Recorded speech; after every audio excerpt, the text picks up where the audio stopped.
안녕하십니까? 9월 14일 목요일 교과 나눔에 오신 여러분을 환영합니다. 우리 기도하고 시작하겠습니다. 하늘에 계신 저희들의 아버지 하나님, 하나님의 말씀을 통하여 하나님이 주시고자 하시는 진리를 깨닫기 원합니다. 우리와 함께하여 주시옵소서. 예수님의 이름으로 간절히 기도합니다. 아멘. 9월 14일 다섯째 날 교과의 제목은 악한 권세와의 씨름입니다. 오늘 바울은 에베소서를 통해서 여러 가지 악한 무리에 대한 명칭을 사용하는 걸 보게 됩니다. 바울은 왜 이런 여러 가지 명칭을 사용했을까요? 이런 명칭을 사용함으로써 바울이 전달하고자 하는 의도는 무엇이었을까요? 그것이 오늘 교과를 살펴보는 주요 요지입니다. 바울이 이런 단어를 사용하는 백그라운드, 배경을 한번 살펴보겠습니다. 우리의 씨름에서 바울은 레슬링 선수들 사이의 경쟁을 뜻하는 펠레를 사용한다. 레슬링 선수들이 사용하는 씨름이라는 단어를 사용했다는 거죠. 레슬링은 전투를 대비한 훌륭한 준비 운동으로 여겨졌기 때문에 이는 군대가 충돌할 때 일어나는 백병전 전투에 대한 적절한 묘사이다. 바울은 신자들이 악의 권세에 대항하여 밀접하게 투쟁하는 현실을 강조하고 있다. 여러분, 여기 씨름이란 단어가 사용된 그 배경을 설명하고 있습니다. 이 씨름, 즉 레슬링이란 단어는 군사들이 나가서 전투에 임할 때 백병전으로 몸으로 서로 싸울 때 그 싸움을 준비하기에 적합한 운동으로 여겨졌기 때문에 이 씨름이란 단어를 사용하는 것이, 이 씨름이란 단어가 또 악과 함께하는 영적인 전투에 사용하는 것이 아주 적절한 묘사였다라고 설명합니다. 그러면 구체적으로 에베소서에서 악한 무리에 대한 여러 가지 명칭을 어떻게 사용하고 있는지 살펴보겠습니다. 먼저 에베소서 1장 21절에 보면은 예수님이 모든 악한 세력을 정복하는 것에 대한 말씀이 나옵니다. 에베소서 1장 21절은 그런 정복을 이렇게 표현합니다.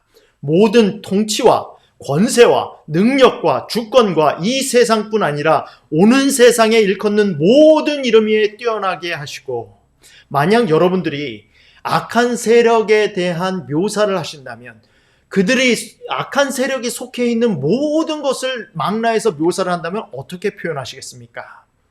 바울은 예수님이 정복하게 될 모든 악한 세력에 대한 묘사를 이렇게 합니다. 통치, 권세, 능력, 주권, 그리고 이 세상뿐 아니라 오는 세상에 일컫는 모든 이름 위에 뛰어나게 하신다라고 표현합니다. 예수님의 통치권 회복에 대해서 설명하면서 그 회복이 어떤 악한 세력 위에 회복되는지를 설명하면서 이렇게 악한 세력을 통칭해서 말하고 있습니다. 또 구속사 가운데 교회의 역할을 설명한 에베소서 3장 10절에 보면 악한 세력들을 이렇게 표현합니다.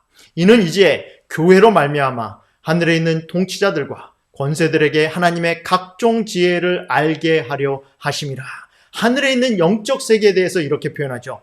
통치자들과 권세를 가지고 있는 자들과 통치하는 자들에게 교과서로서 교회의 구속사를 설명하고 있습니다.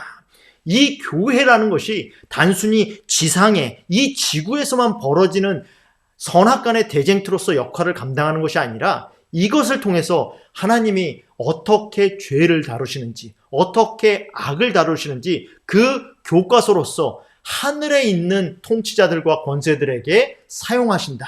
이런 말씀입니다. 그리고 마지막으로 오늘 우리가 본문으로 삼고 있는 6장 10절에서 20절까지 나와 있는 그 가운데서 악한 세력에 대한 묘사입니다. 우리의 씨름은 혈과 육을 상대하는 것이 아니요. 이게 아니라면 과연 무엇인가? 통치자들과 권세들과 이 어둠의 세상 주관자들과 하늘에 있는 악의 영들을 상대함이라.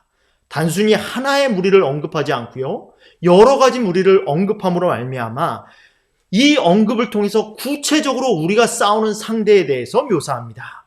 통치자들, 권세들, 어둠의 세상 주관자들, 그리고 하늘에 있는 악한 영들까지 묘사하고 있습니다.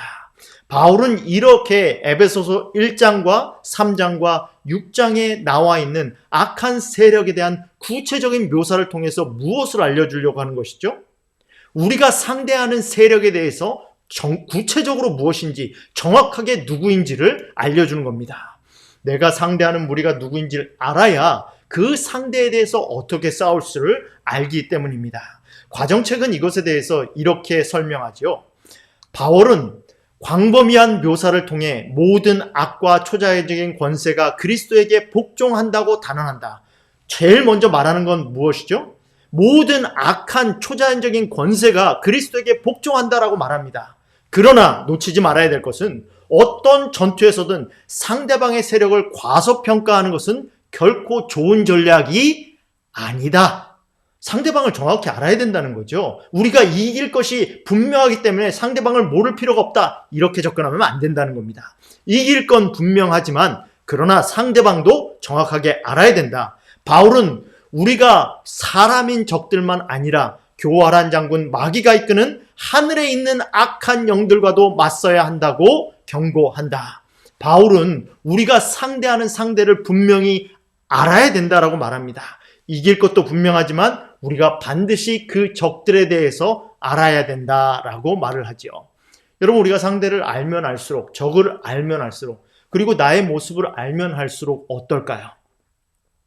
내가 과연 이길 수 있을까? 내가 과연 상대할 수 있을까? 이런 마음이 들지 않겠습니까? 그러나 바울은 그런 마음이 들 때마다 그럴 필요가 없다라고 말합니다. 그게 뭐예요? 오늘 이번 주에 우리가 본문으로 삼고 있는 에베소서 6장 10절로 20절이에요. 왜 우리가 염려할 필요가 없다라고 말합니까? 하나님의 전신갑주를 입으면, 이러한 악의 세력을 알고 하나님의 전신갑주를 입으면 우리가 염려할 필요가 없다라고 말을 합니다. 이 하나님의 전신갑주가 뭐예요? 우리가 무기로 우리를 방어하기 위하여, 적을 공격하기 위하여 입어야 될 전신갑주를 뭐라고 설명합니까? 진리, 의, 평화, 믿음, 구원, 성령, 말씀을 언급합니다. 이것이 우리에게 있으면 염려할 필요 없다라는 거죠. 여러분, 사단을 우리가 대적해서 어떻게 이길까 걱정하고 계십니까? 어떻게 우리가 굳건히 맞서서 싸워서 이길 수 있을까 걱정하고 계십니까? 그러면 내가 이길 수 있을까를 걱정하지 말고 이러한 전신갑주를 내가 입고 있나를 확인해 보시기 바랍니다. 내가 이런 전신갑주를 입고 있으면 이길 수 있다라고 오늘 에베소서 6장 10절로 20절은 우리에게 권면합니다. 하나님의 전신갑주를 입어라. 그러면 뭐 할 수 있다? 이길 수 있다라고 설명합니다. 구체적으로 어떻게 이길 수 있는가? 몇 성경절을 찾아보겠습니다. 첫 번째, 로마서 16장 20절에 보면 우리는 실패할 수 없다라고 말합니다. 평강의 하나님께서 속히 사탄을 너희 발 아래 상하게 하시리라. 실패할 수 없다. 왜 실패할 수 없습니까? 평강의 하나님께서 속히 사단을 너희 발 아래 상하게 하시리라 약속하셨기 때문입니다. 여러분, 그냥도 아니에요. 하나님이 어떻게 하실 거다? 속히 하실 거다라고 말을 합니다. 여러분, 우리가 승리하는 것은 if, 만약에 우리가 승리하면이 아니에요. when, 언제 우리가 이런 것들이 이루어지냐는 거죠. 이런 일이 이루어질까 안 이루어질까라의 걱정이 아니라는 겁니다. 이런 일이 반드시 이루어지는데 그 반드시 이루어지는 일이 언제 될까를 우리가 걱정해야 된다는 거죠. 근데 로마서 16장 20절에서는 뭐예요? 평강의 하나님께서 속히 사탄을 너희 발 아래 상하게 하시리라. 여러분, 사탄의 모습을 잘 보셔야 돼요. 사탄이 아주 힘 있는 존재입니다. 사탄이 우리의 삶을 파괴시킬 수도 있습니다. 그러나 우리가 하나님의 전신갑주를 입으면 사탄은 우리 발 아래 상하게 될 존재입니다. 우리 발 아래에 있는 존재예요. 무서워 떨지 마시기 바랍니다. 그리고 또한 고린도전서 15장 22절로 24절을 통해서 명확한 시기까지 언급하고 계세요. 언제 이렇게 발 아래 상하게 될 것이 언제 이루어질 것인가에 대해서 말해주고 있다는 거죠. 시기를 한번 살펴볼까요? 아담 안에서 모든 사람이 죽은 것 같이 그리스도 안에서 모든 사람이 삶을 얻으리라. 뭐라고 말하고 있어요? 방금 전에 본 성경절처럼 반드시 뭐하리라? 우리가 승리하리라 라고 말하고 있습니다. 아담 안에서 모든 사람이 죽는 것 같이, 여러분, 세상 사람들이 다 죽습니까? 세상 사람들이 다 죽는 게 확실하면 그리스도 안에서 모든 사람이 삶을 얻는 것도 확실합니다. 아멘입니까? 아멘이죠. 이렇게 확실한 견고한 반석, 기초 위에 그 시기에 대해서 이렇게 말합니다. 그러나 각각 자기 차례대로 되리니, 근데 그렇게 모든 삶을 얻는 관계가 어떻게 된다고요? 각각 차례가 있다라는 거예요. 순서가 있다라는 거죠. 먼저는 첫 열매인 그리스도요. 누가 제일 먼저 승리해서 일어납니까? 예수 그리스도께서 첫 열매로 일어나신다는 거죠. 왜 예수 그리스도를 부활의 첫 열매, 사망과 죽음을 이긴 첫 열매라고 말할까요? 예수님 전에도 많이 부활한 사람이 있지 않습니까? 그러나 그 모든 사람은 그냥 죽은 것이지만 유일하게 영멸의 죽음, 죄의 죽음, 죄로 인한 영멸의 두 번째 사망을 경험한 사람이 누굽니까? 바로 예수 그리스도예요. 그렇기 때문에 예수 그리스도께서 영멸 죽음의 그 죄로 인한 결과인 죽음을 사망을 깨트리고 일어난 두 번째 사망을 깨트리고 일어난 첫 번째 존재이기 때문에 첫 열매인 그리스도라고 말합니다. 다음에는 그가 강림하실 때에 그리스도에게 속한 자요, 성도들을 말하는 거죠. 두 번째로 승리해서 일어날 사람은 누구다? 그리스도에게 속한 자들이 일어난다. 그 다음에 마지막이니 그가 모든 통치와 모든 권세와 능력을 멸하시고 나라를 아버지 하나님께 바칠 때라. 여러분, 예수님이 먼저 부활하셨고요. 예수님 부활한 거 확실해요? 확실합니다. 예수님 무덤 없지 않습니까? 예수님이 부활하셔서 하늘로 승천하신 거 확실하지 않습니까? 그게 확실하면 뭐예요? 성도들도 죽음을 뚫고 일어난다는 것이 확실하다는 거예요. 첫 번째는 예수님의 부활이요. 두 번째는 성도들의 부활이요. 그렇게 성도들의 부활이 있은 다음에 세 번째로 일어난 게 뭐예요? 마지막이니 통치와 모든 권세와 능력을 멸하시고, 우리가 부활하고 난 다음에, 우리가 올라간 다음에 그 다음의 일로 모든 악한 세력들이 우리 발 아래 죽을 것이다, 멸하실 것이다 라고 말하고 있는 것입니다. 명확하게 시기까지 언급하셨죠? 여러분, 성경은 굉장히 명확해요. 그 다음에 세 번째, 언제부터 이들이 일어날 것인가? 언제부터 이러한 불법들이 일어날 것인가? 성경은 이들이 일어나서 작동하는 시기까지, 그들이 일하는 시기까지 말해주고 있습니다. 불법의 비밀이 이미 활동하였으나 지금은 그것을 막는 자가 있어 그 중에서 옮겨질 때까지 하리라. 그때에 불법한 자가 나타나니 주 예수께서 그 입의 기운으로 그를 죽이시고 강림하여 나타나심으로 패하시리라. 여러분, 성경은요, 예수님께서 마지막 때에 분명히 악한 세력들을 다 멸하실 것이라고 말합니다. 그렇다고 해서 그 멸하실 세력들이 그 전에는 없을 거라고 말하지 않아요. 이미 사도 바울 시대에 불법의 비밀이 나타났다라고 말합니다. 그리고 그 마지막 때가 되기 전에 불법한 자가 다시 나타나서 주 예수께서 그 자를 그 입의 기운으로 죽이실 것이라고 말씀하십니다. 패하실 것이라고 말씀하세요. 그랬기 때문에, 이렇게 말했기 때문에 이 사단의 세력이 움직인다고 해서, 사단의 세력이 움직이는 것들이 보인다고 해서 전혀 주눅들 필요가 없다라는 거예요. 그들이 예수님이 멸하시기 전까지는 그들의 활동하는 것이 당연하다는 것이죠. 그렇게 당연하지만 그들도 어떻게 될 것이다? 예수께서 그의 입기운으로 그를 죽이시고 강림하여 나타나심으로 패하실 것입니다. 여러분, 손가락 하나 움직이지 않아요. 예수님은 입기음으로 사단의 세력을 모두 정복하실 겁니다.